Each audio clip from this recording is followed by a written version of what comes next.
বিচার চাই, বিচার চাই, বিচার চাই, বিচার চাই, বিচার চাই, বিচার চাই, এটা পরিকল্পনা করে আমাদের ভাই বিচার চাই, বিচার চাই, বিচার চাই, আমার ভাই মূল্য কেন বিচার চাই, বিচার চাই, আগামী জবাব দে, জবাব দে, আস্তে আস্তে আসেন, আস্তে বিচার চাই, বিচার চাই, সিয়ামতার বিচার চাই, সিয়ামতার বিচার চাই, বিচার চাই, বিচার চাই, আমার ভাই মূল্য কেন বিচার চাই, বিচার চাই, প্রশাসন তুই জবাব দে, জবাব দে, জবাব দে, থামো কেন তোমরা বিচার চাই, বিচার চাই, সিয়ামতার বিচার চাই, আমার ভাই মূল্য কেন বিচার চাই, বিচার চাই, প্রশাসন তুই জবাব দে, জবাব দে, জবাব দে, প্রশাসন তুই জবাব দে, জবাব দে, জবাব দে, আমার ভাই মূল্য কেন জবাব দে, জবাব দে, বিচার চাই, বিচার চাই, সিয়ামতার বিচার চাই, বিচার চাই, বিচার চাই, আমার ভাই মূল্য কেন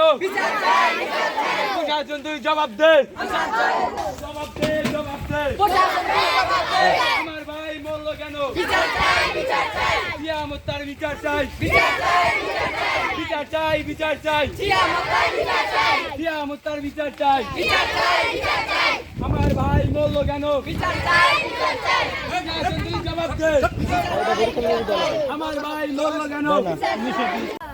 ও জীবনে একটা সিগারেট পর্যন্ত খাইতো না, কিন্তু র্যাব ৮ ওকে অন্যায়ভাবে নৃশংসভাবে হত্যা করছে। আমরা এর সুস্থ বিচার চাই।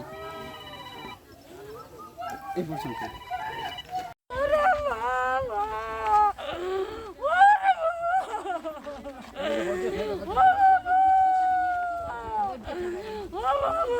এলাকায় এত বড় একটা ঘটনা হয়ে গেছে, কারণ আমাদের স্টুডেন্ট ছাত্র, কলেজের ছাত্র, এদেরকে অনেক এইভাবে মারা হয়েছে এবং ওদেরকে এভাবে গুলি করা হয়েছে যে ওরা কি স্মাগলার নাকি ওরা কি কোনো দোষী নাকি ওদের কি কোনো কেস আছে না মামলা আছে না কি আছে, ওদেরকে এভাবে হত্যা করা হয়েছে কেন?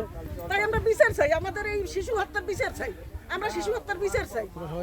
আমাদের এভাবে হত্যা করা, আমাদের মায়ের ফোন খালি করা, আমরা কিছুতেই এটা মেনে নিতে পারবো না। ওরা স্টুডেন্ট, ওরা ছাত্র, ওদেরকে এভাবে কিভাবে মারা হইলো? ওদেরকে যদি এইভাবে পায়ের উপর দিত, একটা হাতে দিত, বুকের উপর, সরাসরি বুকের উপর তাদেরকে মারিয়া করে ফেলাইছে।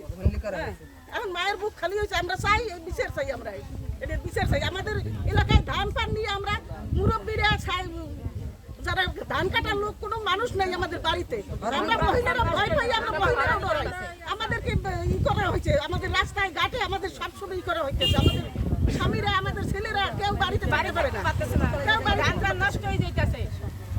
একজনের কথা বলবেন, আরেকজনে বলবেন না, কেউ বাড়িতে থাকতে পারতেছে না, ভয়ের কারণে, হরানির কারণে কেউ বাড়ি থাকে না, ভয়ে কেউ বাড়ি থাকে না। আমার ভাইরা, চাচারা, আমাদের ধান নষ্ট হয়ে গেছে, লোকজন কাটার জন্য লোকজন পাচ্ছে না, ভয়তে কেউ আসে না।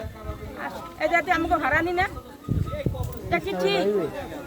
একজন তো মারে ফেলছে, মেতে চলেই গেছে, কিন্তু সবার হরানি হচ্ছে, সবার কষ্ট হইতেছে, আমাদের সবকিছু নষ্ট হয়ে যাচ্ছে।